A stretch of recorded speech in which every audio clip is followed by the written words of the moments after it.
Assalamualaikum warahmatullahi wabarakatuh.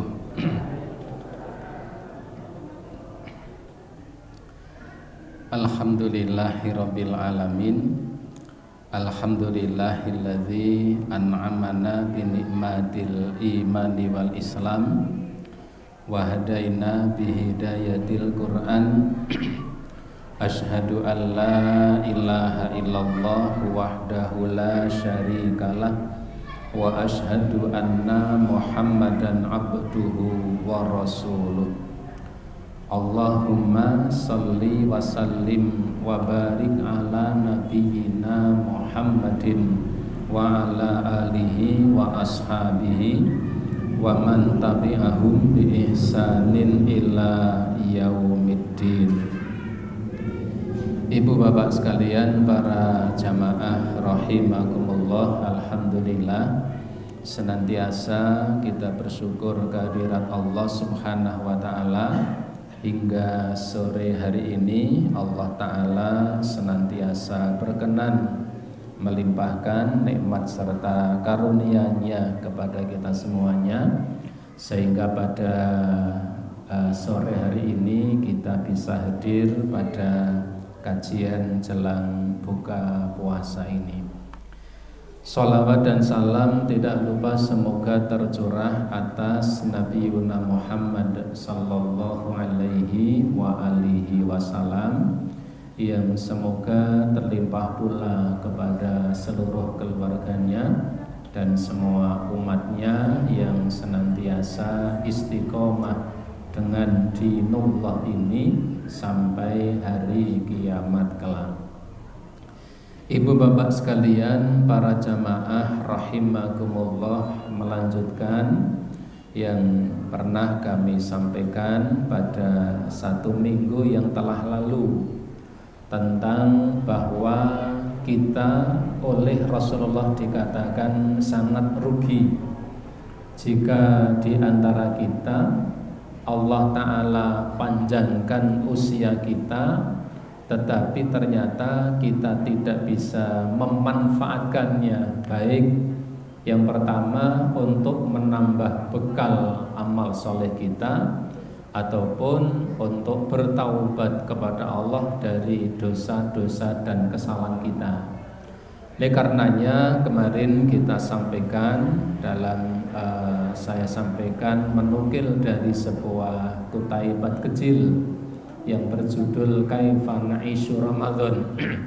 Bagaimana menghidupkan bulan Ramadan ini, yang kemarin kita sampaikan.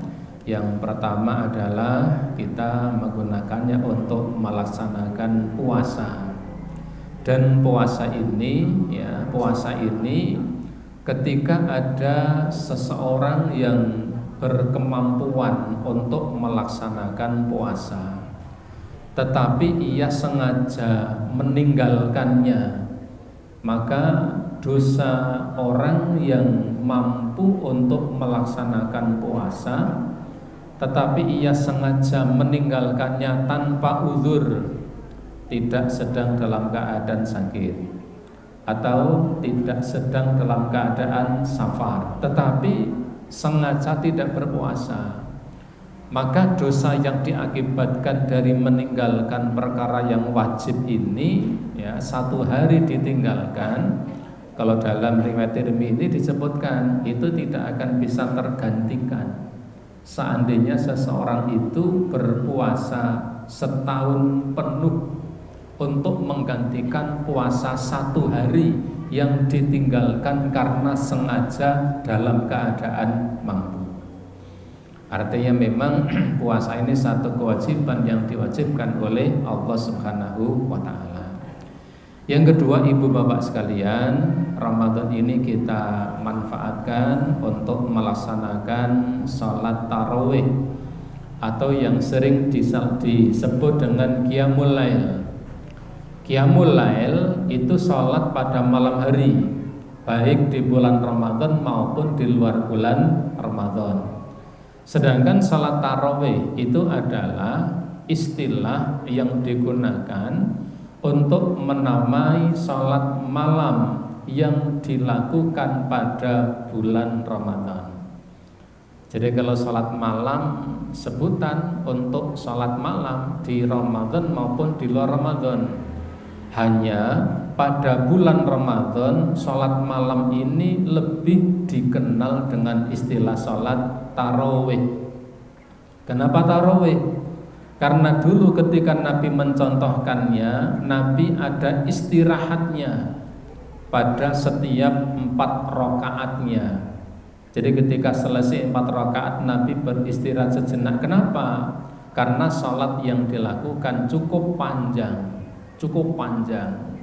yang dibaca sampai ratusan ayat.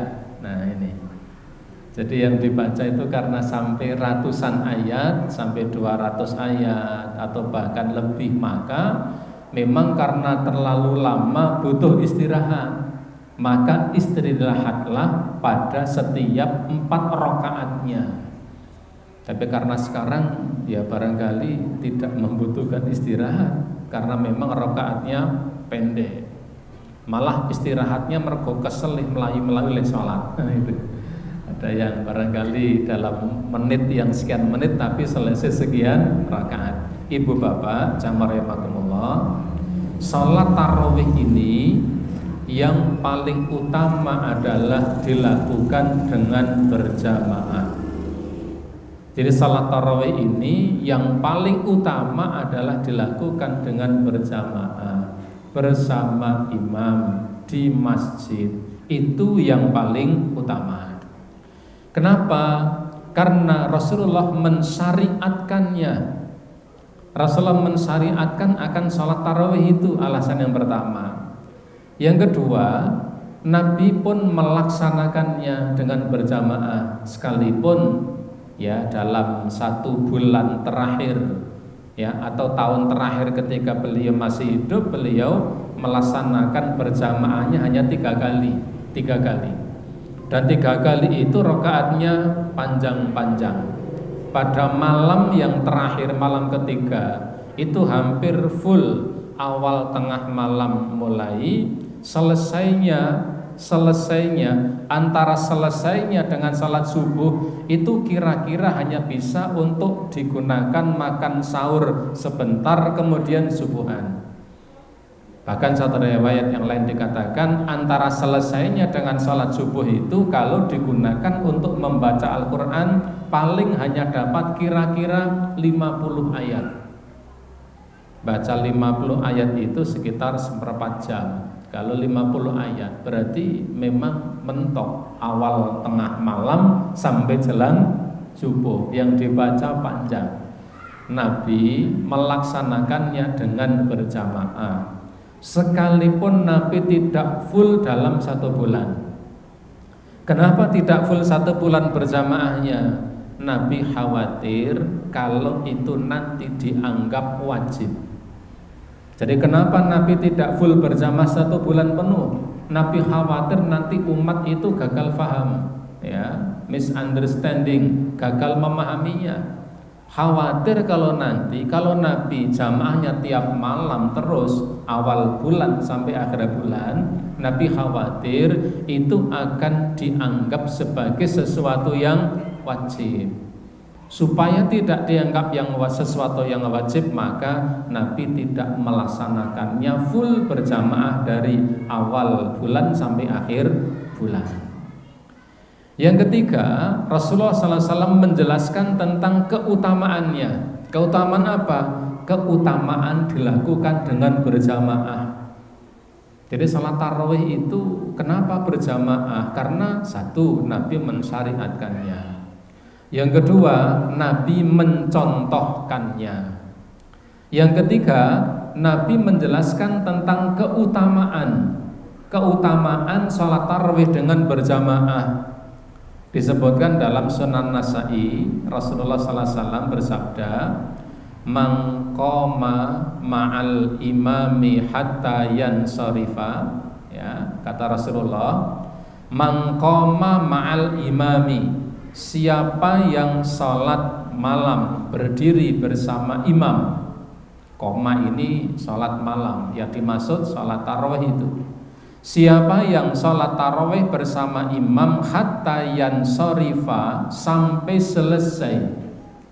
selesai sholat tarawih berjamaah bersama imam sampai selesai, sampai witirnya, sampai finishnya.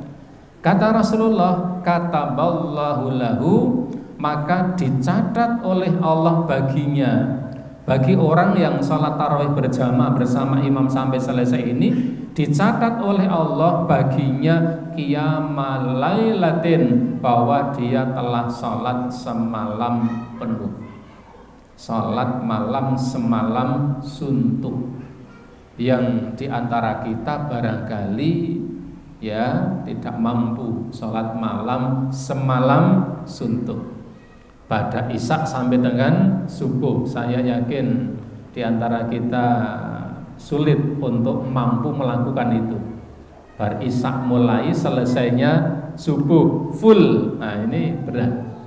Nah ternyata Rasulullah SAW mengatakan, salat seorang mukmin, salat tarawih yang dilakukan seseorang bersama imam berjamaah sampai selesai, maka dicatat oleh Allah seakan-akan dia telah salat malam semalam penuh. Ini kaitannya Nabi menjelaskan tentang keutamaan salat tarawih dengan berjamaah. Maka dengan 3 alasan ini, alasan yang pertama, yang kedua, dan yang ketiga, ini menjadi satu dalil bahwa salat tarawih yang paling utama adalah dilakukan dengan berjamaah. Bagaimana kalau salat sendiri di rumah? Apakah boleh? Boleh, tidak ada larangan. Apakah sah? Sah. Tarawih sendiri di rumah, dilaksanakan sendiri, atau bahkan bersama anak, bersama istri, sahkah? Sah. Berpahalakah? Berpahala. Hanya keutamaannya berbeda dibanding jika dilakukan secara berjamaah bersama imam sampai dengan selesai. Ini kaitannya yang pertama tentang salat tarawih. Kemudian jumlah rakaatnya, ibu bapak jamaah rahimakumullah, kalau kita merujuk kepada apa yang dilakukan oleh Rasulullah SAW terkadang melaksanakannya 11 rakaat. Terkadang beliau juga melaksanakan 13 rakaat. Kadang 11, kadang 13. Kenapa 13? Kalau kita buka dalam syarahnya, dalam keterangannya, 13 rakaat ini beliau mengawalinya dengan 2 rakaat ringan. Mengawalinya dengan 2 rakaat ringan. Ini yang sebagian ulama menyebut dengan istilah iftitah atau pembukaan. Sekalipun nama iftitah itu juga debatable, ya, juga menuai polemik. Kenapa? Kalau ada pembukaan berarti ada penutupan, nah, begitu. Ya, dulu pernah dibahas di Masjid Tarjih pimpinan pusat Muhammadiyah, ramai pembahasannya. Kenapa? Kalau ada iftitah berarti ada ihtitah. Kalau ada pembukaan berarti ada penutupan. Ya sudah, bukan iftitah sudah. Ini salat pemanasan. Nah itu. Enggak. Kalau ada pemanasan nanti ada pendinginan gitu ya. Jadi apa namanya? Ya enggak ada namanya. Jadi Nabi sekali waktu. Jadi tidak terus. Sekali waktu Nabi hanya 11. Enggak ada pembukaannya. Sekali waktu Nabi melakukannya 13 rakaat. 13 rakaat itu dipandang oleh para ulama, yang 2 itu adalah 2 rakaat ringan sebelum 11 yang panjang-panjang itu. Maka begini catatan bagi kita ibu bapak, kalau kita ingin melakukan sholat sebelum sholat tarawih yang sering dikenal dengan sholat iftitah, itu boleh, itu baik, tetapi menjadi catatan kurang baik jika dilakukan full dalam 1 bulan penuh. Kenapa? Karena nyatanya Nabi pernah 13, pernah 11. Artinya apa? Jika melakukannya maka kadang dilakukan, kadang tidak dilakukan. Karena memang hadisnya sekali waktu ada 11, ada 13. Ini yang dilakukan oleh Nabi Shallallahu Alaihi Wasallam. Ini pula yang dilakukan oleh beberapa sahabat Nabi Shallallahu Alaihi Wasallam. Sehingga disebutkan dalam Bukhari Muslim, maka Rasulullah sallallahu alaihi wasallam yazidu fi Ramadan wala fi ghairihi ala 11 rakaatan. Rasulullah sallallahu alaihi wasallam tidak pernah menambah baik pada bulan Ramadan maupun di luar Ramadan melebihi 11 rakaat. Pertanyaannya, kenapa muncul 2, 3 dan seterusnya? Ibu bapak, saya baca dalam kitab Al-As'ilah wal Ajwibah fi Masail Ramadaniyah, menarik di situ untuk ditelaah. Kenapa muncul 23 rakaat pada zaman akhir masa sahabat, kemudian zaman tabi'in itu muncul 23 rakaat. Kenapa? Mereka ingin melaksanakan sholat malam yang lamanya seperti lamanya Rasulullah. Lamanya ingin seperti lamanya Rasulullah. Awal tengah malam mulai, jelang subuh atau saat-saat sahur baru selesai.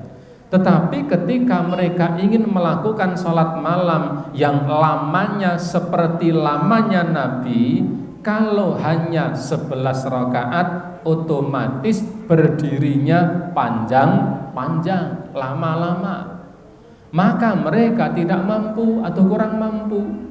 Karena mereka tidak mampu itulah pokoknya di antara mereka sholat malam baca sayah rukuk, itu rukuk sujud, berdiri lagi, akhirnya salatnya lama lagi, anggar wis sayah, kemudian rukuk sujud dan terusnya. Maka muncullah di antara mereka ada yang sampai 23 rakaat. Bahkan dalam kitab Al-Asilah wal Ajwibah fi Masail Ramadaniyah itu disebutkan, bahkan ada di antara mereka itu yang tidak hanya 23. Ada yang salatnya sampai 27 rakaat. Pengen lekase awal tengah malam, rampungnya jelang subuh. Tapi kalau 11 tidak mampu, 23 tidak mampu, maka kemudian ada di antara mereka yang sampai 27 rakaat. Bahkan ada yang sampai 31 rakaat. Bahkan ada yang sampai 37 rakaat. Itu di kitab Al-Asilah wal Ajwibah fi Masaili Ramadaniyah. Mereka pengen apa? Mereka pengen lamanya seperti lamanya Nabi. Tapi kalau hanya 11, maka mereka tidak mampu. Karena kalau 5 jam hanya 11 rakaat berarti leh ngadeg suwen. Tahu suwen? Nah, suwen itu apa? Suwe banget gitu. Maka mereka anggar wis saya rukuk, sujud dan seterusnya. Maka muncullah seperti itu. Sehingga kalau di kitab Al-Asilah wa Al-Ajwibah fi Masail itu disebutkan pahala yang Allah berikan kepada para hambanya tidak dihitung karena banyaknya rakaat, tetapi lamanya dalam melaksanakannya. Karena al-ajru bihasbi ta'bin, pahala yang didapat seimbang dengan tingkat kelelahan dalam melaksanakannya. 23 rakaat tapi 2 jam lebih utama dibanding yang 11 rakaat hanya 1/4 jam. 11 rakaat setengah jam lebih utama dibanding yang lebih dari 11 rakaat tapi hanya 1/4 jam. Lamanya dalam melaksanakannya, tingkat kelelahan itulah yang kemudian menjadikan pahalanya semakin banyak. Maka di kitab yang saya sebutkan tadi dulu ya, zaman tabi'in, mereka ingin suwene podo suwene Nabi, awal tengah malam sampai jelang subuh. Tetapi kalau hanya 11 berarti berdirinya tadi suwen tadi lama sekali. Maka begitu mereka sudah lelah, sudah payah, rukuk, sujud, mulai lagi.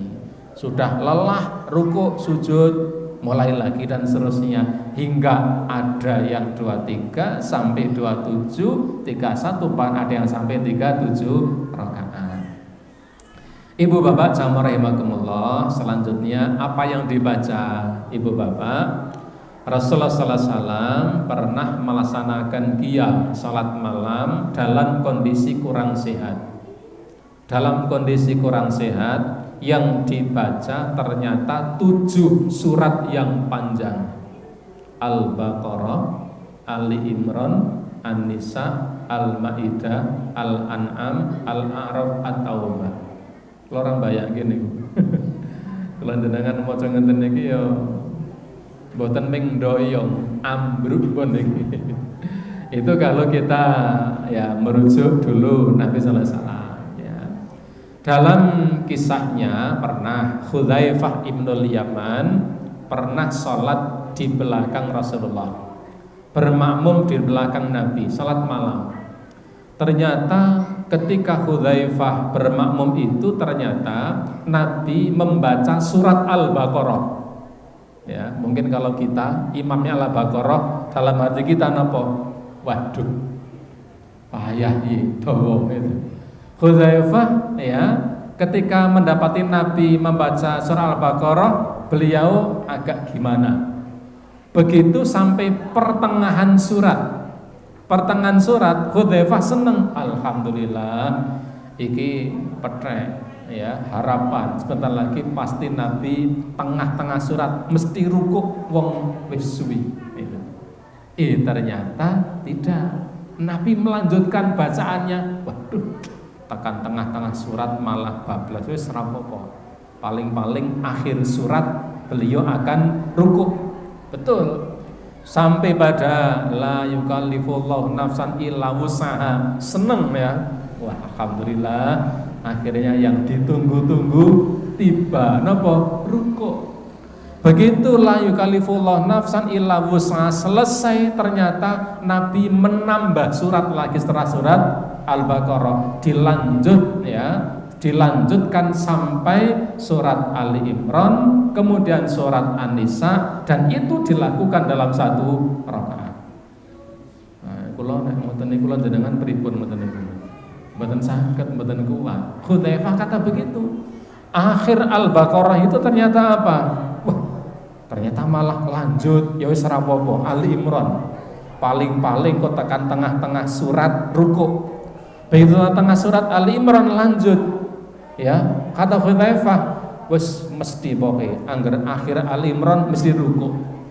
Begitu Ali Imran lanjut, kata Hudzaifah, ya sekono lah sak karepe lah, sekono stanut aku gitu. Dan itu ternyata lanjut sampai surat An-Nisa. Itu yang pernah dilakukan oleh Nabi. Jadi kita itu nun sewu, ndak usah sok bangga ke sholat kita ya. Kita itu jauh kalau dibandingkan dengan beliau, baginda Nabi Sallallahu Alaihi Wasallam. Disebutkan pula bahwa Umar bin Khattab, ini saya baca dalam riwayat Imam Malik. Disebutkan bahwa Umar bin Khattab memerintahkan kepada Ubay bin Ka'ab pada zaman Umar, pada zaman Abu Bakar, kaum muslimin sholat tarawih itu sendiri-sendiri, pirang-pirang bendolo sendiri, sama sendiri, sana sendiri, wong telu, wong pitu, wong limo. Kemudian pirang-pirang bendolo, beberapa kelompok. Pada masa pemerintahan Umar bin Khattab, beliau melihat, wah ini kok pirang-pirang kelompok ini tidak bagus. Beliau memerintahkan supaya mereka itu salat di belakang satu imam. Ditunjuklah Ubay bin Ka'ab untuk mengimami kaum muslimin. Ketika itu beliau mengimaminya dengan jumlah hanya 11 rakaat. Dan waktu itu beliau membaca sampai 200 ayat pada setiap rakaatnya, hingga para makmum sampai bersandar dengan tongkat yang mereka bawa karena lamanya berdiri dalam melaksanakannya. Ya, karena sampai 200 enggak tekan dulu, kemudian tegeluk itu pada masa Umar bin Khattab. 11 rakaat, 1 rakaatnya sampai 200 ayat.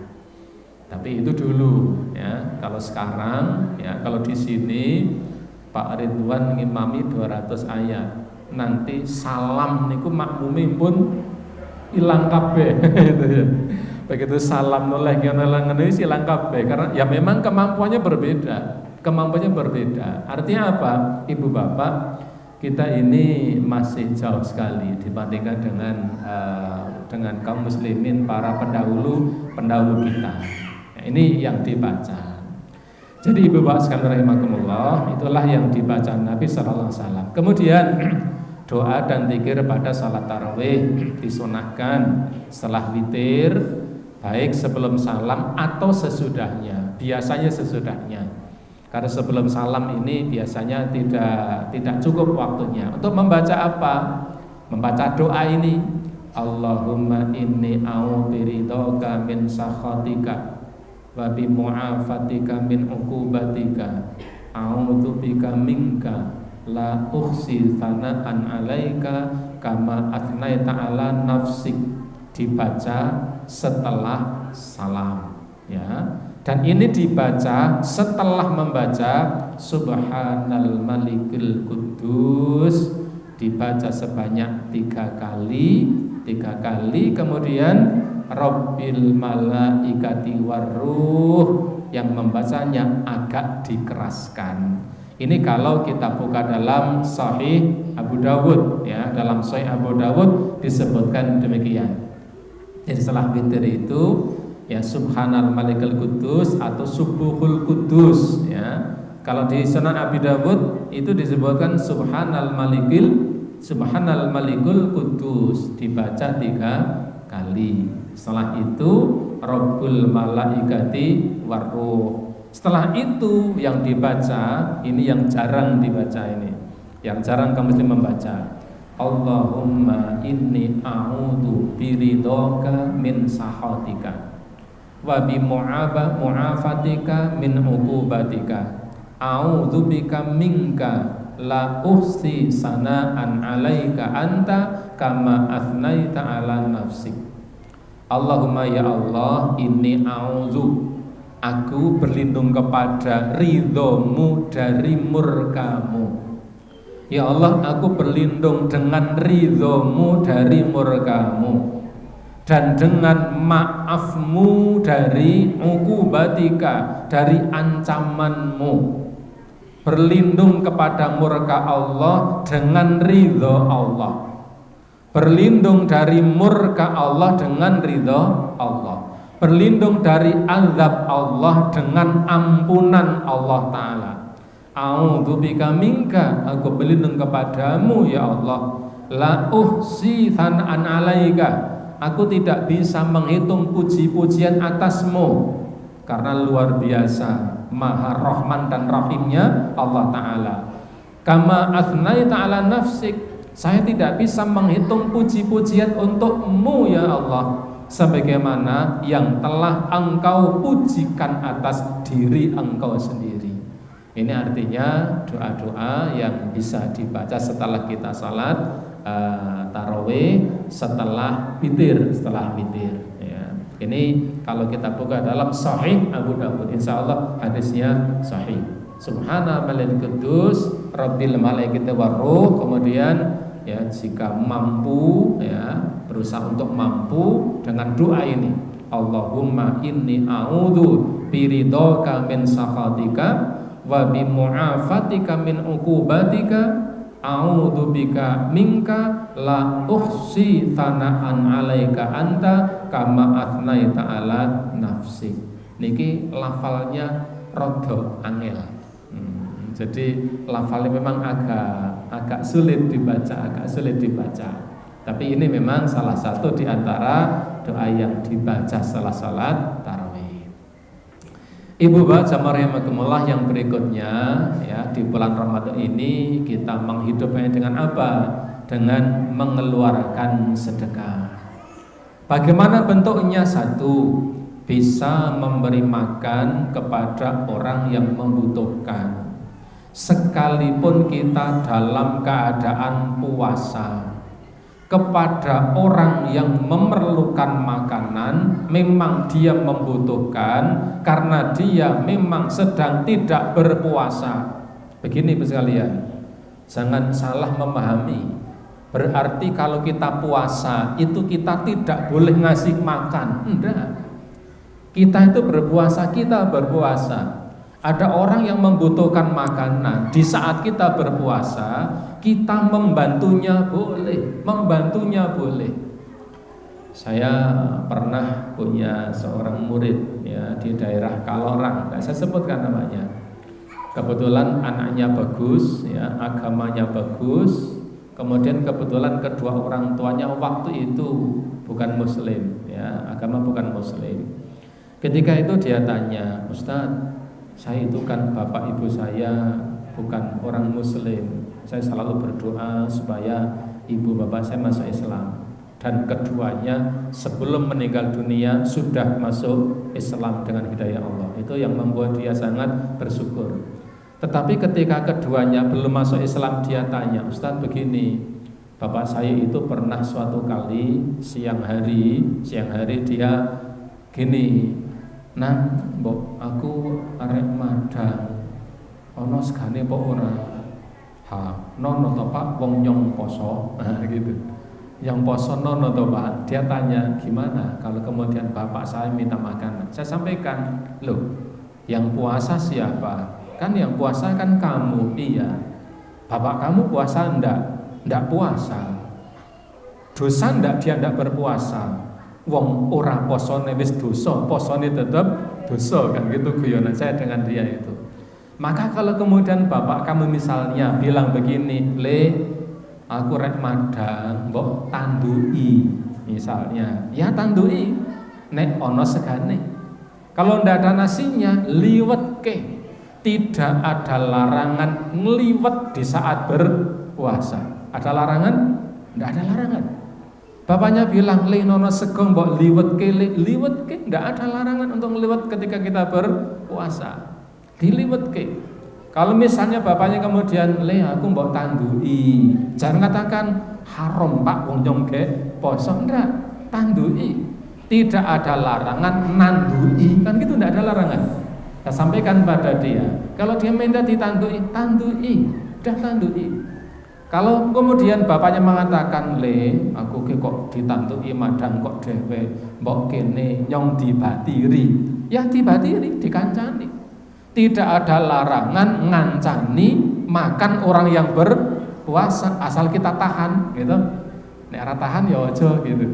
Tidak ada larangan, karena itu memang orang tua kancani. Bapaknya makan dikancani, duduk di sampingnya, di samping kanan, di samping kirinya.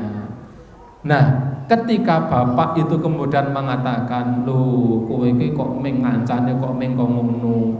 Nek ngancane ke ya melu madang." Baru sampaikan, "Pak, nyun ngapunten, liwet pun kula liwetke, tanduk pun kula tanduki, ngancani nggo tak kancani. Nek kula kon melu madang, nyun ngapunten kula sawab siap." Artinya apa? Memberi makan pada orang yang membutuhkan makanan, sedangkan kita dalam keadaan berpuasa hukumnya boleh. Rasulullah mengatakan secara umum, ayyuma mu'minin ad'ama mu'minan ala ju'in ad'amahullahu yaumal qiyamati min thimaril jannah. Tidaklah ada seorang mukmin yang memberikan makanan kepada orang yang lapar. Tidaklah ada seorang mukmin memberikan makanan kepada orang yang lapar hingga ia kemudian kenyang. Maka sungguh Allah akan memberikan makanan kepada orang itu dari buah-buahan yang ada di surga kelak di akhirat. Ini tidak berbicara puasa dan tidak puasa. Wa ayyuma mu'minin saqa mu'minan ala dhamain.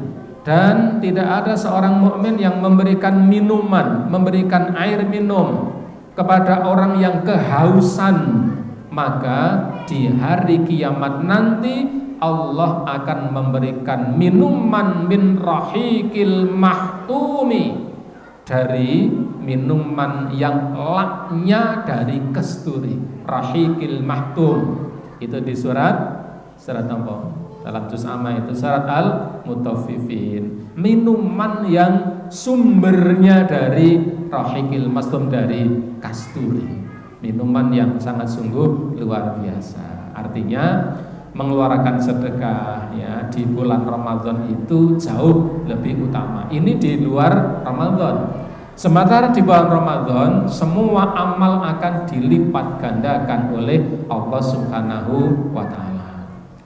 Yang kedua, bisa dengan menyediakan makanan berbuka bagi orang yang berpuasa. Ini yang sangat istimewa.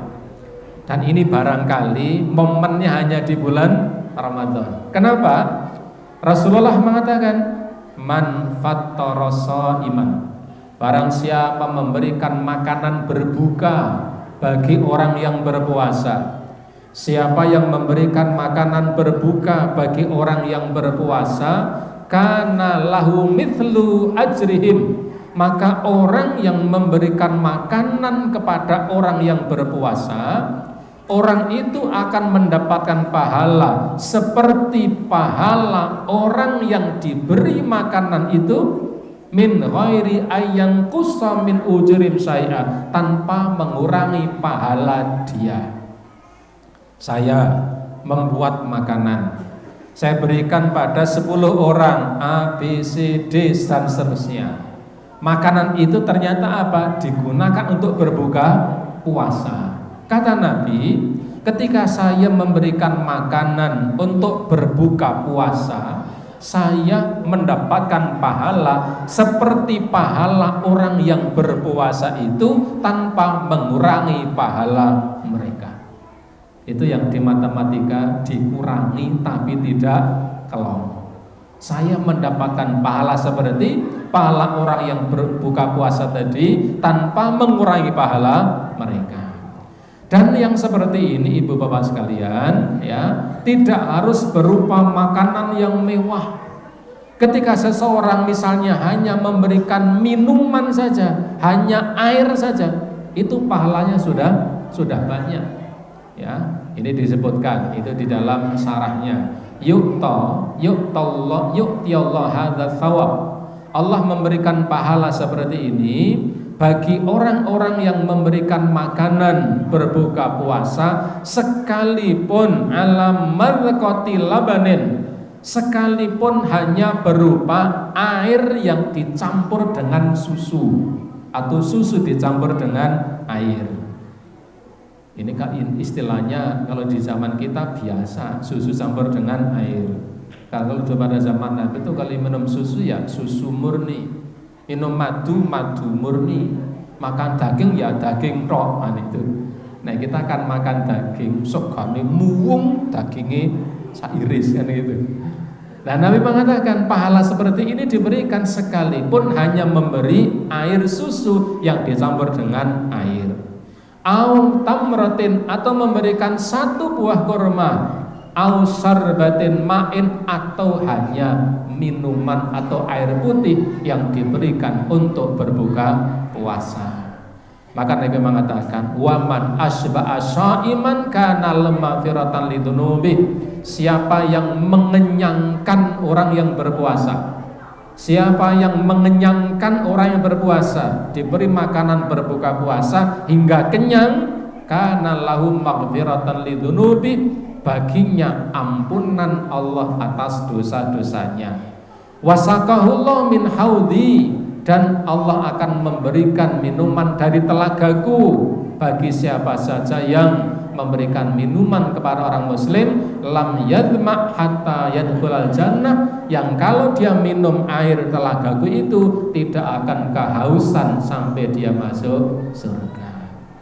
Artinya ibu bapak rahimakumullah, yang ketiga ini kiat-kiat mengisi Ramadan adalah dengan bersedekah, baik sedekah secara umum maupun yang momen di bulan puasa adalah memberikan hidangan untuk berbuka puasa, apapun wujudnya, apapun bentuknya, entah itu makanan, entah itu minuman. Maka kata Nabi, Allah akan memberikan pahala seperti pahala orang yang diberikan makanan itu dengan tanpa mengurangi pahala mereka sedikit pun. Ibu bapak para jamaah rahimakumullah, itu yang ketiga. Yang keempat adalah mengisinya dengan membaca Al-Quran. Tapi barangkali kita lanjutkan pada waktu yang akan datang, karena sudah jam menunjukkan sudah pukul 17:42. Demikian, semoga bermanfaat. Barangkali ada kesalahan, kekhilafan, kekurangan, mudah-mudahan Allah memberi ampunan. Dan saya cukupkan dengan subhanakallahumma wa bihamdika asyhadu an la ilaha illa anta astaghfiruka wa atubu ilaik. Assalamualaikum warahmatullahi